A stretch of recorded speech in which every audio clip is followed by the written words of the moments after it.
Bom, esse vídeo é absolutamente despretensioso. Eu estou fazendo para mim mesmo, para desencargo de consciência, mas eu acredito que eu vá informar muita gente.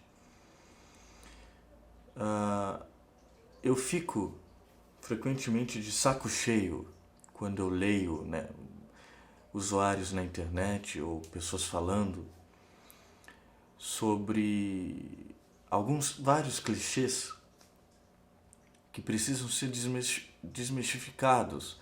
Só que eu vejo que, por exemplo, a própria esquerda, são poucos na esquerda que têm a capacidade de educar essa gente e de responder à altura. Então, guardar conhecimento para si, guardar palavras para si é antidemocrático. Por isso que eu quis criar esse vídeo. E também num ato egoísta, porque isso estava aqui e eu precisava dizer. Por exemplo, eu vejo muito esse tipo de clichê que diz que o socialismo não deu certo no mundo inteiro e acabou. Bom, isso é relativamente correto, mas precisa ser explicado, né? Eu acho que a maior parte dessas pessoas não leem, não tem um conhecimento, estão absolutamente alienadas. Então, por exemplo, primeiro, quando alguém diz isso, diz como se o capitalismo, por estar instaurado e ser genericamente aceito pelo senso comum, como se o capitalismo tivesse dado certo, o que não é verdade, né? Se você pega, por exemplo, a capa, teve uma capa desse ano da Time, vejam bem, da Time, de julho ou junho, não me lembro, uma matéria de capa sobre a crise mundial atual e sobre o capitalismo, né? Mostrando como o capitalismo, essas décadas todas, se você pega desde das primeiras décadas do século XX, das primeiras crises e tudo mais, como o capitalismo é um sistema injusto, causador de sucessivas crises, desempregos, insatisfações pessoais e coletivas, como é preciso repensar, reformular e, e, e aperfeiçoar o capitalismo, como o capitalismo é um sistema instável, imperfeito, injusto, né, de uma injustiça econômica e social gritante. Isso não precisa nenhuma revista dizer. Mas enfim, esse é o primeiro ponto, muito importante ser dito, né? Porque está sempre implícito, né, nesse tipo de declaração que precisa ser elucidado. Segundo, as pessoas que dizem isso, no geral, elas não, elas estão desconsiderando por burrice, por falta de estudo mesmo, todo, toda a luta histórica do socialismo e dos movimentos socialistas e sociais, né? Quer dizer, e nesse particular, o Antônio Cândido, esse gigante da inteligência brasileira, quase centenário, né?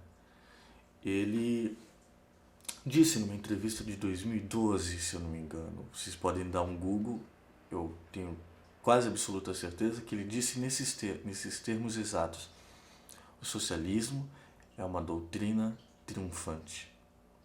E ele explica lá, de maneira sucinta, que a essência do socialismo venceu e aperfeiçoou o capitalismo, tornou o capitalismo mais humano. E eu diria que, quer dizer, essas pessoas que dizem que o socialismo não deu certo, elas ignoram que elas usufruem de direitos conquistados a duras penas pelos setores populares, pelo socialismo em geral, pelo marxismo, que é direito a férias, direito a, enfim, aposentadoria, carga de trabalho, salário, uma série de direitos, né? Aí as pessoas dizem, ah não, foi Getúlio Vargas e tal, aqui no Brasil especificadamente. Sim, mas o Vargas, pressionado pelos setores populares, pelos comunistas, pelo Partido Comunista, e pressionado pelos trabalhadores, enfim, pelo socialismo, pela luta social socialista no Brasil. Então essas pessoas, elas estão absolutamente alienadas sobre o âmbito histórico, o contexto histórico em que elas vivem e o que era antes. Essas pessoas precisam estudar mais história e perguntar para historiadores, por exemplo, como que era o capitalismo na época de Marx. Era um capitalismo mais obsceno do que hoje, era um capitalismo mais selvagem do que hoje e mais desumano também, né? Quer dizer, pegava criancinhas em orfanatos, mulheres em situações degradantes, homens que morriam, apodreciam na fábrica, né? Não tinham direito a nada, né? Não tinham direito a nada. Quer dizer, Marx e todos os seus colegas se indignaram contra isso. Foi a partir disso que surge o Manifesto Comunista, que mudou, pelo menos em termos ocidentais, mudou o mundo. Mudou a relação do trabalhador com o patrão. Mudou. Você precisa aceitar isso. Mudou. E depois todas as lutas socialistas e reivindicações de direitos. A ideia, basicamente, é essa. É isso que precisa ser ensinado. Bom, eu sei, aí vem o terceiro ponto. Eu sei que quando as pessoas dizem isso, elas estão falando particularmente da União Soviética, estão falando de ditaduras comunistas, socialistas. Eu sou absolutamente anti-stalinista. Eu sei que, na verdade, houve uma perversão do marxismo.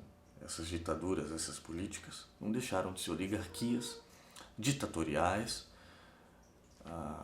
abomináveis, né? Stalin com certeza matou muito mais do que Hitler, por exemplo. E não só civis, né? Dizimou toda uma cultura. Até o fim, não só Stalin, depois dele também, até o final da União Soviética.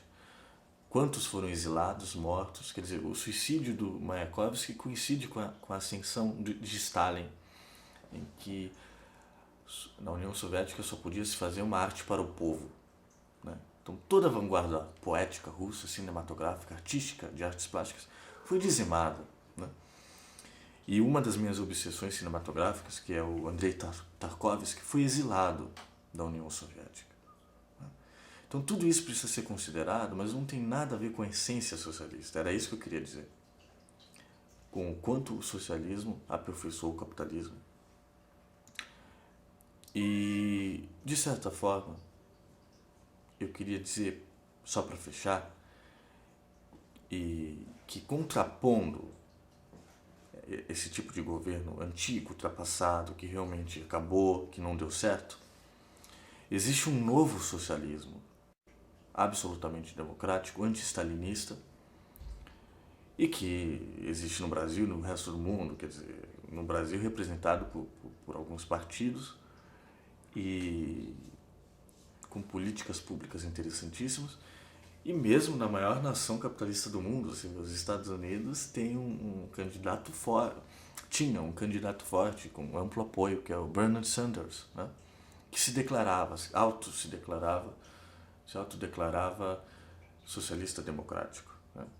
Ele queria taxar os ricos, que nos Estados Unidos é um absurdo, não pagam impostos e tal. E tinha toda uma política socialista. Esse novo socialismo, ele é mais calejado, e eu quero acreditar que ele é o futuro da humanidade. Se essa nova onda conservadora que se alastra pela Europa contra os imigrantes e contra o terrorismo, que se alastra nos Estados Unidos, entre aspas, contra o terrorismo e que existe aqui no Brasil, né? Quer dizer, basta ver as últimas eleições e o impeachment, quer dizer, é um conservadorismo gritante. A sociedade brasileira não é assim. Existe essa mentalidade na sociedade brasileira, mas na maior parte é pura demagogia, né? E os mesmos clichês que se usam no mundo inteiro a favor da segurança, contra um alvo específico, né? Tem toda uma manipulação midiática, tem toda uma corrupção em todos os setores. Então eu vejo que isso fez uma lavagem cerebral. As pessoas não têm consciência de 1/3 de tudo que eu disse nesse vídeo, quando elas dizem que, por exemplo, o socialismo acabou e não deu certo. Na verdade, é uma declaração burra na medida em que não enxerga tudo isso que eu disse e que dá margem a políticos e políticas conservadoras, né? Que é o que está acontecendo no mundo. Então eu acredito que a educação, aí vem de novo, a educação é essencial nessas horas, né? E, quer dizer, eu tenho um blog em que eu tenho escrito bastante sobre essa nova vertente socialista.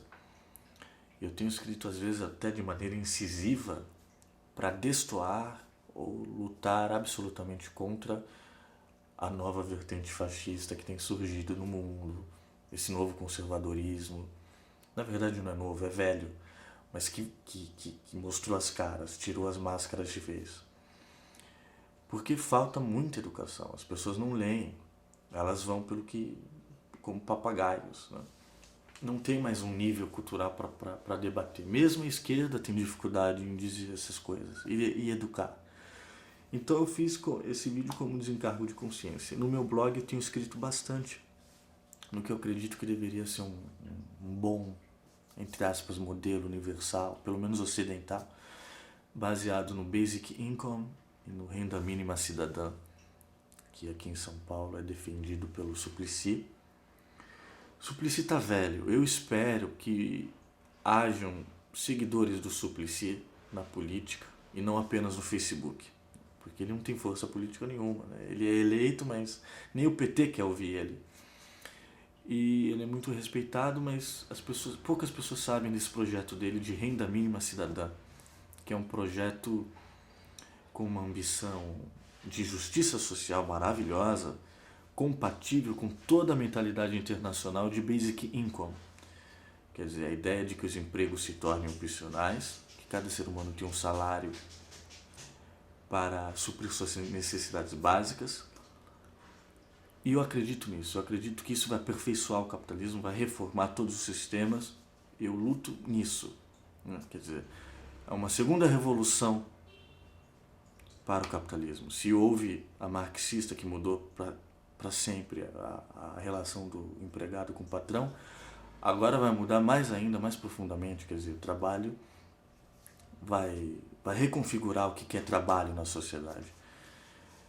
Um mundo onde acabe a miséria, onde cada ser humano seja colocado à frente de todos os sistemas e onde não haja mais fome e nem subserviência, nem escravismo, que ainda existe, né? Quer dizer, a rotina, como diria Heidegger, aliena, e eu vejo que as pessoas estão muito alienadas, né? As pessoas precisam de dinheiro. Então eu acho que é preciso fincar de vez os pés no século XXI. Há toda uma nova mentalidade de trabalho em casa, trabalho não sei o que lá, mas isso é interessante, é paralelo a toda a lógica do século XIX e do século XX, mas é preciso aprofundar ainda mais. Agora, na tirania ou na democracia, quer dizer, o mesmo sistema que matou no século XIX Van Gogh e matou no século XX Kafka, ainda existe, está matando muitos gênios criadores, o mercado está engolindo muitos artistas e toda a arte do século XXI, mas a gente resiste, a gente ainda faz. Kafka resistiu, Van Gogh resistiu, e eu sou otimista. Eu acho que é preciso debater, propor, discutir. Só de debater isso já é uma maravilha. E é preciso se educar, e é preciso não ser papagaio, é preciso estudar muito e ter fé. Na tirania ou na democracia, embora a gente sempre lute pela democracia profunda, não uma democracia fake, governada pelas cúpulas internas, pelo FMI, pelas organizações internacionais, na tirania ou na democracia, o que vale é a singularidade de cada um, e a capacidade humana de transmutar a nossa tragédia pessoal e coletiva em fonte de energia através da arte, através da vocação.